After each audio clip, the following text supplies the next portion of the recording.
میرے محترم سامعین کرام اور صد گرامی قدر عزیزوں، بزرگوں، بھائیوں اور دوستوں، آقا نامدار حضرت محمد مصطفیٰ مجتبی صلی اللہ تعالی علیہ وسلم کے سارے ہی صحابہ ستاروں کی مانند ہیں۔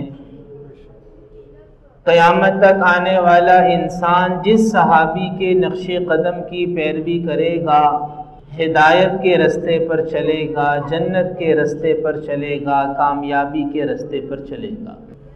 ہر صحابی ہی ہدایت کا ستارہ ہے، ہر صحابی ہی قابل احترام ہے، ہر صحابی ہی قابل تعظیم ہے۔ صحابہ کرام رضی اللہ تعالی عنہم میں فضیلت کے اعتبار سے، مرتبے کے اعتبار سے، اپنے کارناموں کے اعتبار سے، اپنی خدمات کے اعتبار سے بعض صحابہ دوسرے صحابہ سے اوپر ہیں۔ ویسے تو سارے کے سارے صحابہ جنتی ہیں، سارے کے سارے صحابہ سے اللہ راضی ہے، لیکن بعض صحابہ کا درجہ، بعض صحابہ کی فضیلت، بعض صحابہ کا مقام دوسرے صحابہ سے اوپر ہے۔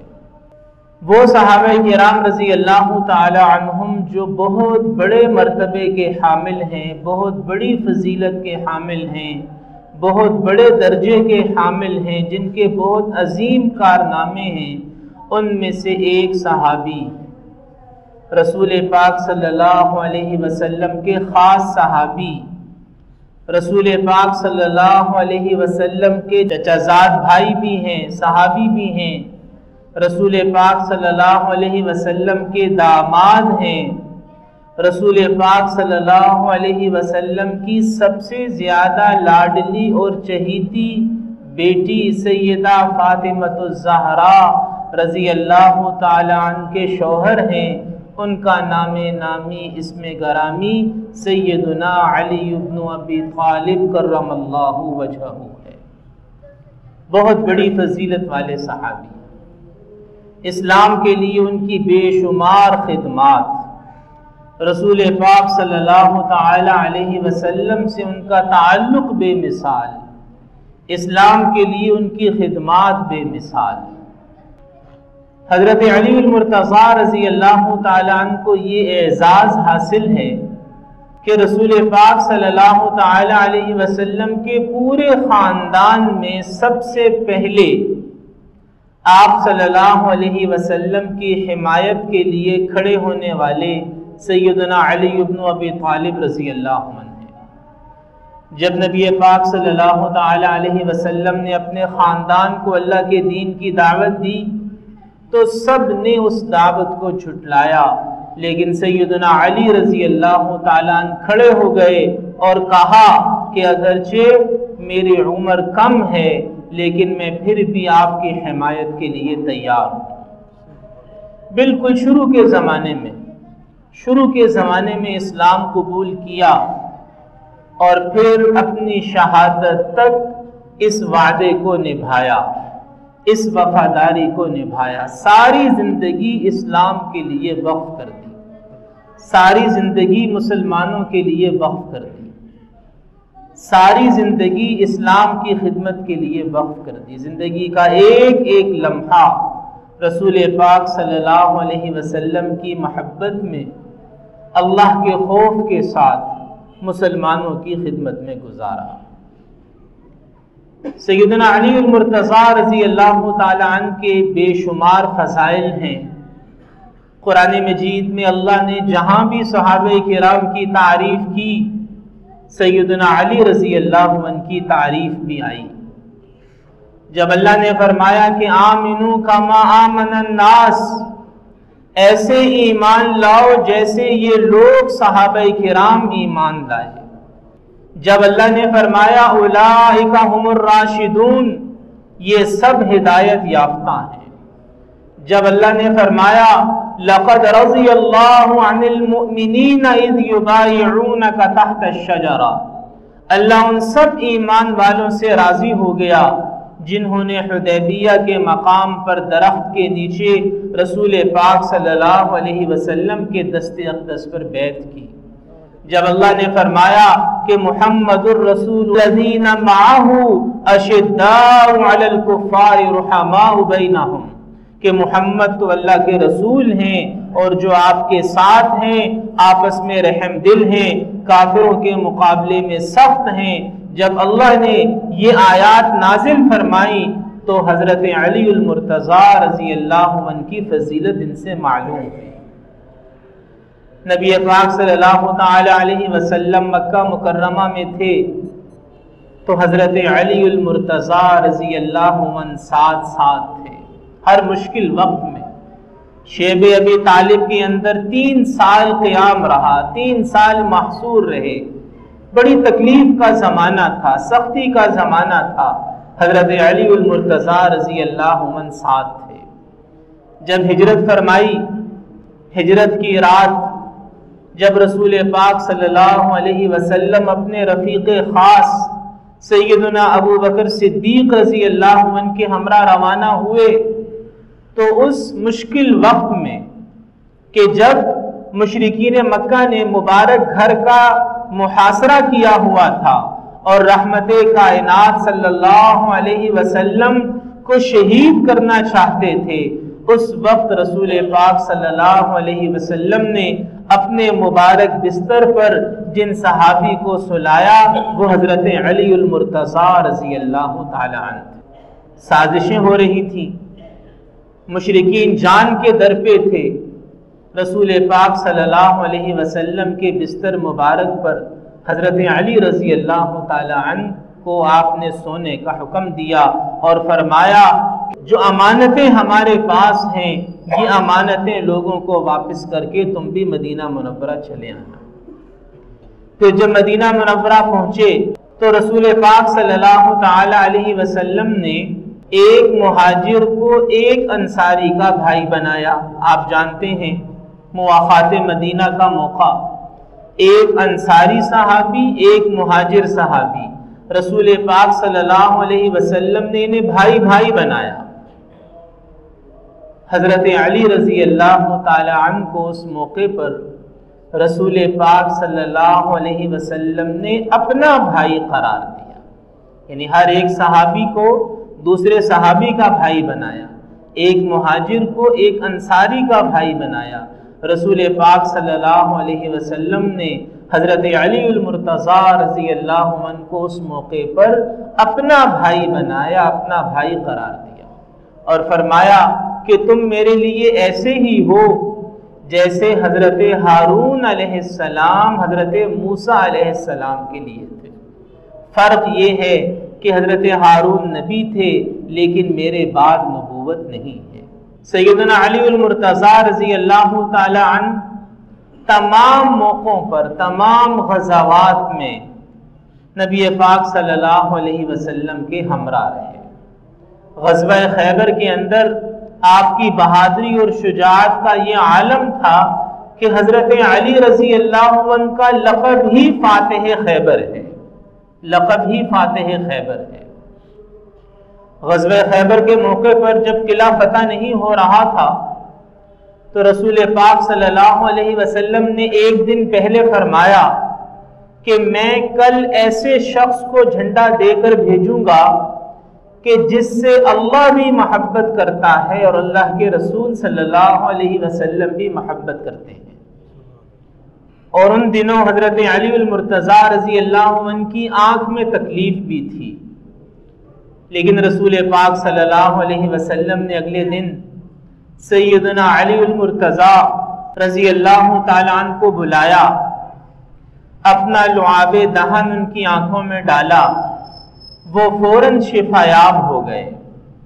آپ نے ایک ٹہنی انہیں عنایت فرمائی جو ان کے ہاتھ میں جاتے ہی تلوار بن گئی، اور رسول پاک صلی اللہ علیہ وسلم نے مسلمانوں کا جھنڈا سیدنا علی المرتضیٰ رضی اللہ عنہ کو عطا فرمایا اور خیبر کا قلعہ فتح کرنے کا حکم دیا۔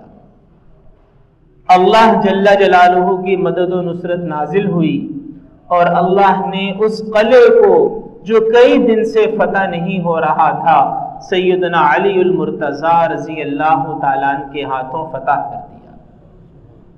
اسی لیے آپ کو فاتح خیبر کہا جاتا ہے۔ اور اس غزوہ کے موقع پر یہودیوں کا ایک بہت بڑا جنگجو، بہت بڑا پہلوان جس کا نام مرحب تھا، وہ لوہے میں لدا ہوا میدان جنگ میں آیا اور اس نے مسلمانوں کو چیلنج کیا کہ میرا مقابلہ کون کرے گا۔ سیدنا علی المرتضیٰ رضی اللہ عنہ میدان میں آئے اور یہودیوں کے اس مشہور پہلوان جنگجو کا مقابلہ کیا۔ حالانکہ وہ لوہے میں لپٹا ہوا تھا، لیکن سیدنا علی المرتضیٰ رضی اللہ تعالی عنہ نے اس کے باوجود اسے جہنم واصل کیا۔ بہت بڑے بہادر، بہت بڑے جنگجو، رسول پاک صلی اللہ علیہ وسلم کے جانثار، آپ صلی اللہ علیہ وسلم کے پیارے صحابی، یعنی اس سے بڑھ کر سیدنا علی المرتضیٰ رضی اللہ عنہ کا اور کیا اعزاز ہو سکتا ہے کہ سیدہ فاطمہ رضی اللہ تعالی عنہا، جو رسول پاک صلی اللہ علیہ وسلم کی سب سے زیادہ لاڈلی صاحبزادی ہے، چہیتی بیٹی ہے، آپ صلی اللہ علیہ وسلم نے انہیں سیدنا علی المرتضیٰ رضی اللہ تعالی عنہ کے نکاح میں دیا۔ بہت بڑا اعزاز، بہت بڑی سعادت۔ حضور صلی اللہ علیہ وسلم نے سیدنا علی کو کئی مرتبہ جنت کی بشارت دی، عشرہ مبشرہ میں شامل فرمایا، یعنی ان 10 خوش نصیب صحابہ میں جنہیں ایک ہی مجلس میں جنت کی بشارت دی گئی۔ اس موقع پر آپ صلی اللہ علیہ وسلم نے فرمایا، علی فی الجنہ، علی بھی جنتی ہیں، علی فی الجنہ، علی جنتی ہیں۔ سیدنا علی المرتضیٰ رضی اللہ عنہ کی جانثاری بے مثال، آپ کا عشق رسول بے مثال، آپ کی بہادری اور شجاعت بے مثال، اور اس سب کے ساتھ ساتھ اللہ نے انہیں بہت سا علم بھی عطا فرمایا۔ حضرت علی رضی اللہ تعالی عنہ کا شمار ان صحابہ میں ہوتا ہے جو تفسیر کے علم میں، قرآن کے علم میں، حدیث کے علم میں اپنی مثال آپ تھے۔ بہت بڑے محدث صحابی، بہت بڑے فقیہ صحابی، بہت بڑے مفسر صحابی اور بہت بڑے عالم صحابی ہیں حضرت علی المرتضیٰ رضی اللہ تعالی عنہ۔ حدیث کا علم اللہ نے عطا فرمایا، قرآن کا علم اللہ نے عطا فرمایا، تفسیر کا علم اللہ نے عطا فرمایا۔ ایک روایت میں آتا ہے رسول پاک صلی اللہ علیہ وسلم نے فرمایا کہ میں علم کا شہر ہوں اور علی اس شہر کا دروازہ ہے۔ یعنی علمی شان کو، حضرت علی المرتضیٰ رضی اللہ عنہ کی علمی شان کو خود نبی پاک صلی اللہ علیہ وسلم نے بیان فرمایا۔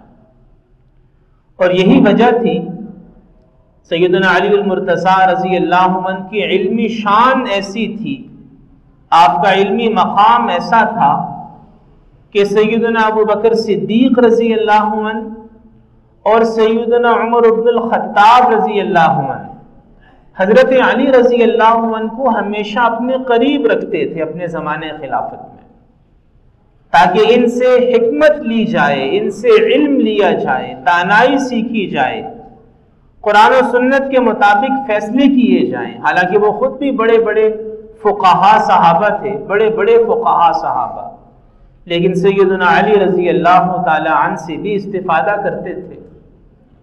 حضرت عمر رضی اللہ تعالی عنہ نے سیدنا علی المرتضیٰ رضی اللہ عنہ کو اپنے زمانے میں قاضی مقرر کیا۔ سارے فیصلے شریعت کے مطابق، عدل و انصاف کے مطابق فیصلے کرنے کی ذمہ داری سیدنا علی المرتضیٰ رضی اللہ عنہ کے سپرد تھی۔ یہ جو ہمارا ہجری کیلنڈر ہے، ہجری کیلنڈر مسلمانوں کی جو تاریخ ہے، کیلنڈر ہے، اس کی ابتدا اگرچہ سیدنا عمر رضی اللہ تعالیٰ عنہ کے زمانے میں ہوئی، لیکن یہ تجویز سیدنا علی المرتضیٰ رضی اللہ تعالیٰ عنہ کی تجویز تھی۔ اور حضرت عمر رضی اللہ تعالیٰ عنہ کا ایک جملہ ہمیں ملتا ہے، چونکہ کئی موقعوں پر سیدنا علی المرتضیٰ رضی اللہ تعالی عنہ نے قرآن کے مطابق، حدیث کے مطابق، شریعت کے مطابق رائے دی، مشورہ دیا، فیصلہ دیا، تو حضرت عمر رضی اللہ تعالیٰ عنہ فرمایا کرتے تھے لولا علی لہلک عمر، کہ اگر علی نہ ہوتے تو عمر تو ہلاک ہو جاتا۔ یعنی علی رضی اللہ تعالیٰ عنہ نے اپنی دانائی کے ذریعے، اپنی فراست کے ذریعے ہمیں صحیح رستے پر رہنے کا مشورہ بھی دیا اور ہماری رہنمائی بھی کی۔ یہ جملہ ارشاد فرمایا کرتے تھے سیدنا عمر بن الخطاب رضی اللہ تعالی عنہ۔ سیدنا عثمان بن عفان رضی اللہ تعالی عنہ کی شہادت کے بعد حضرت علی المرتضیٰ رضی اللہ تعالی عنہ کو خلیفہ بنایا گیا۔ حضرت علی المرتضیٰ رضی اللہ عنہ اس منصب کے لیے تیار نہیں ہو رہے تھے۔ یہ بھی ایک بڑی قابل غور بات ہے کہ سیدنا عثمان بن عفان رضی اللہ عنہ جب شہید ہوئے اور حضرت علی المرتضیٰ رضی اللہ تعالی عنہ کو خلیفہ بنائے جانے کی تجویز سامنے آئی تو آپ اس کے لیے تیار نہیں ہو رہے تھے، مان نہیں رہے تھے۔ ہمیں یہ بات سمجھنی چاہیے کہ اسلام میں ریاست کا امیر بننا، حاکم بننا، امیر المومنین بننا، خلیفہ بننا، یہ کوئی اعزاز ایسا نہیں ہے کہ جس کے پیچھے بھاگا جائے، جس کے پیچھے لپکا جائے اور جس کو حاصل کرنے کے لیے ہر ممکن کوشش کی جائے، بلکہ یہ تو ذمہ داری ہے، یہ ذمہ داری ہے جس کے بارے میں قیامت کے دن سوال کیا جائے گا۔ آج جیسے ہمارے ذہن ہیں، ہم دنیا کے پیچھے بھاگنے والے، مادیت کے پیچھے بھاگنے والے، عہدے اور منصب کے پیچھے بھاگنے والے، تو ہم یہ سمجھتے ہیں کہ وہ بھی ایسے ہی تھے۔ نعوذ باللہ من ذالک، ہم بھی سمجھتے ہیں کہ وہ بھی ایسے ہی تھے، انہیں بھی کوئی عہدوں کا شوق تھا یا خلیفہ بننے کا شوق تھا۔ وہ تو ان مناصب سے بھاگا کرتے تھے۔ روایات میں واضح لکھا ہے کہ سیدنا علی رضی اللہ تعالی عنہ نے صرف اس لیے اس منصب کو قبول کیا تاکہ مسلمانوں کے اندر انتشار پیدا نہ ہو، مسلمانوں کے اندر افراتفری پیدا نہ ہو، امت تقسیم نہ ہو جائے۔ اس لیے سیدنا علی رضی اللہ تعالی عنہ نے خلافت کی ذمہ داری کو قبول فرمایا، اور جب خلیفہ بنا دیے گئے تو اللہ کے خوف کے ساتھ خلافت کی ذمہ داری کو نبھایا۔ اللہ کا خوف، اللہ کا خوف میرے محترم بھائی اور دوستو بڑی چیز ہے۔ آج ہمیں اپنے آپ کو نمایاں کرنے کا شوق ہوتا ہے، اپنے آپ کو دکھانے کا شوق ہوتا ہے۔ الیکشن کا موقع آ جائے تو امیدوار بعض دفعہ دو مسجدوں میں بھی جا کے جمعے کی نماز پڑھتے ہیں، لوگوں کو پتہ چلے، پھر جنازوں میں بھی شریک ہوتے ہیں۔ لوگوں کو بتانے کا شوق، لوگوں کو دکھانے کا شوق۔ میرے محترم بھائی اور دوستو، سب سے بڑی بات ہے اللہ کا خوف۔ انسان اللہ سے ڈر کے زندگی گزارے۔ ہماری تاریخ میں جو بھی خلفاء آئے جنہیں دنیا نے یاد رکھا، جنہوں نے اس منصب کو ذمہ داری سے، دیانتداری سے نبھایا، ان سب کی ایک مشترکہ خوبی ہے اللہ کا خوف، دل میں اللہ کا خوف۔ ایک مرتبہ حضرت امیر معاویہ رضی اللہ تعالی عنہ نے حضرت علی رضی اللہ عنہ کے خاص ساتھی سے پوچھا کہ ذرا بتاؤ ہمیں کہ حضرت علی رضی اللہ عنہ کے شب و روز کیسے ہیں؟ تو وہ زرار بن زمرہ کنانی جو حضرت علی رضی اللہ عنہ کے خاص ساتھی تھے، انہوں نے حضرت امیر معاویہ رضی اللہ تعالی عنہ کے دربار میں کہا کہ حضرت علی رضی اللہ عنہ کی کیا بات کرتے ہو؟ ان کی تو حالت یہ ہے کہ میں نے کئی بار انہیں دیکھا کہ جب رات گہری ہو جاتی تھی اور لوگ سو جاتے تھے، وَهُوَ قَائِمٌ فِي الْمِحْرَابِ، وہ اپنے مصلی پر کھڑے ہوتے تھے، قَابِضًا عَلَى لِحْيَتِهِ، اپنی داڑھی کو مٹھی میں تھاما ہوتا تھا، يَتَمَلْمَلُ تَمَلْمُلَ السَّلِيمِ وَيَبْكِي بُكَاءَ الْحَزِينِ، ایسے روتے تھے جیسے غموں کا مارا روتا ہے، اور ایسے تڑپتے تھے جیسے سانپ اور بچھو کا ڈسا ہوا تڑپتا ہے، اور کہتے تھے دنیا کو مخاطب کر کے آہن آہ، ہائے افسوس ہائے افسوس۔ دنیا سے کہتے کہ اے دنیا، تیرا میرا کوئی واسطہ نہیں ہے، تیرا میرا کوئی تعلق نہیں ہے، قد بتت کی سلاس، میں تجھے 3 طلاقیں دے چکا، میری منزل تو کوئی اور ہے، اور مجھے ڈر ہے من وحشت الطریق ومن بعد السفر، کہ میرا رستہ بڑا لمبا ہے اور میرا رستہ وحشت والا ہے، سفر لمبا ہے، رستہ وحشت والا ہے، اور مجھے اسے اکیلے طے کر کے جانا ہے۔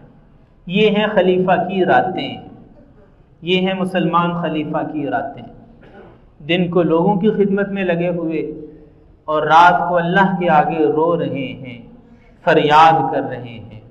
حضرت عمر رضی اللہ تعالیٰ عنہ فرمایا کرتے تھے کہ ایک کتا بھی اگر پیاسا مر گیا، ایک جانور بھی اگر پیاسا مر گیا، تو قیامت کے دن مجھ سے سوال کیا جائے گا۔ حضرت عثمان بن عفان رضی اللہ عنہ قبر کے پاس سے گزرتے تو اتنا روتے کہ داڑھی مبارک آنسوؤں سے تر ہو جاتی۔ یہ ہے مسلمان خلیفہ، یہ ہے اس کے دل میں اللہ کا خوف۔